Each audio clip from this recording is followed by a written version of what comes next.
Salut à tous, le journal du foot de ce mardi 19 janvier. Beaucoup de confidences d'un seul coup pour Leonardo. Le directeur sportif du PSG a accordé un long entretien à France Football dans lequel il aborde tous les sujets chauds du moment. Le Brésilien a notamment évoqué l'avenir de Lionel Messi et place déjà ses pions pour le quintuple Ballon d'Or qui sera en fin de contrat en juin prochain au Barça. Le PSG fait partie des rares prétendants à pouvoir accueillir l'Argentin. Les grands joueurs comme Messi seront toujours mis sur la liste du PSG, mais ce n'est bien sûr pas le moment d'en parler ni d'y rêver, mais on est assis à la grande table de ceux qui suivent le dossier de près, a expliqué Leonardo. Dans cette interview, le dirigeant parisien s'est également confié sur les potentielles prolongations de Neymar et Kylian Mbappé. J'espère qu'ils sont convaincus que le PSG est le bon endroit actuellement pour un joueur de foot de très haut niveau et ambitieux. Il faut juste trouver un accord entre leurs envies, leurs exigences, nos attentes et nos moyens. On n'est pas là à les supplier, resteront ceux qui veulent vraiment rester. On échange régulièrement et j'ai de bonnes sensations sur les deux dossiers, a précisé Leonardo. Concernant l'attaquant français, l'émission espagnole El Chiringuito est persuadé que le clan de l'ancien monégasque ne prendra pas de décision à court terme. Son avenir ne sera pas réglé avant la fin de la saison. Enfin, concernant le départ de Thomas Tuchel, Leonardo a expliqué que le coach allemand était selon lui arrivé en fin de cycle. Il y avait des manques, attention, je ne veux pas lui faire un procès, mais on a estimé que c'était le bon moment pour changer, pour donner une nouvelle impulsion à notre saison. Ce qu'il proposait n'allait plus trop dans le style, a expliqué le directeur sportif du PSG. Coup de maître ou réelle volonté, selon les informations de RMC Sport, André Villas-Boas a menacé de démissionner après la défaite face au Nîmes Olympique samedi en Ligue 1.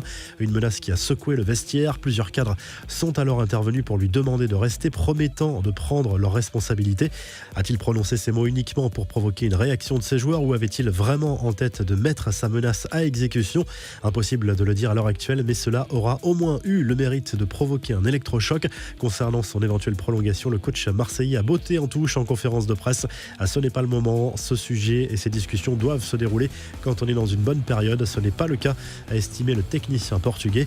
Les infos et rumeurs du mercato. Zlatan Ibrahimovic va-t-il prolonger à l'AC Milan après avoir validé l'arrivée de Mario Mandzukic? L'attaquant suédois a évoqué son avenir avec une main tendue à Maldini.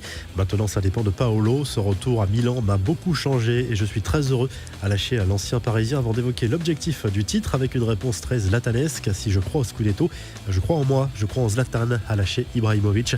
Du côté de l'Atlético Madrid, ça bouge pour Diego Simeone qui avait laissé planer le doute sur son avenir au début du mois. Mais selon les informations du quotidien AS, l'entraîneur argentin serait en fait en passe de prolonger pour 2 années supplémentaires jusqu'en juin 2024. Vous pouvez suivre l'actu Mercato sur le site Top Mercato et les applis. Les infos en bref, la Coupe de France est sauvée. Le gouvernement a validé le protocole renforcé présenté par le ministère des Sports pour la reprise des entraînements des clubs amateurs encore engagés dans la compétition. La LFP de son côté prévoit de lancer cette semaine un nouvel appel d'offres pour les droits TV de la Ligue 1 et de la Ligue 2. De son côté, Téléfoot propose de continuer à diffuser les matchs au-delà de la fin du mois en attendant un accord avec un autre diffuseur. Canal+ insiste toujours pour faire inclure dans cet appel d'offres son propre lot avec la formule d'un pay-per-view.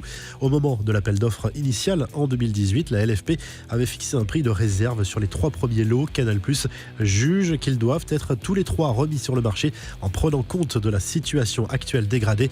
À direction à l'Angleterre où Pierre-Emerick Aubameyang est passé par toutes les émotions lors de la victoire 3-0 contre Newcastle en Première Ligue.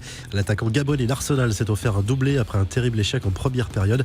Un raté seul face au but vide avec un ballon qui a fini sa course sur le poteau. Les Gunners remontent à la 10e place. En Italie, l'Inter Milan va changer de nom. La Gazette dello Sport explique que les propriétaires du club lombard vont abandonner l'adjectif international pour être renommé Inter Milano. Ce relooking s'explique par la volonté des propriétaires d'épurer le nom du club dans sa stratégie commerciale, mais le choix divise les tifosi.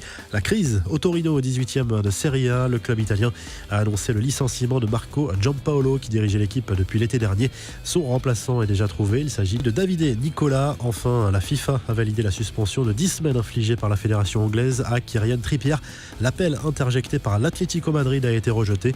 Le défenseur de 30 ans est soupçonné d'avoir violé la législation encadrant les paris au moment de son transfert de Tottenham vers les Colchoneros. Selon la presse britannique, il aurait fait des confidences imprudentes à son entourage sur son transfert à venir et des amis s'en seraient servis pour placer des paris sur le sujet.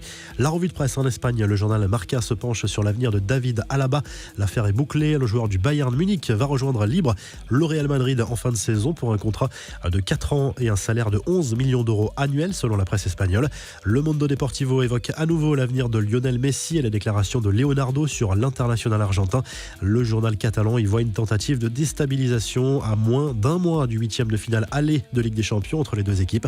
En Italie, la Gazette dello Sport revient sur le très gros match de Zlatan Ibrahimovic qui signait son retour à la compétition sur la pelouse de Cagliari lundi soir après plusieurs semaines d'absence. Résultat, un doublé pour le géant suédois et une victoire 2-0 pour l'AC Milan qui reprend 3 points d'avance sur l'Inter en tête de la Serie A.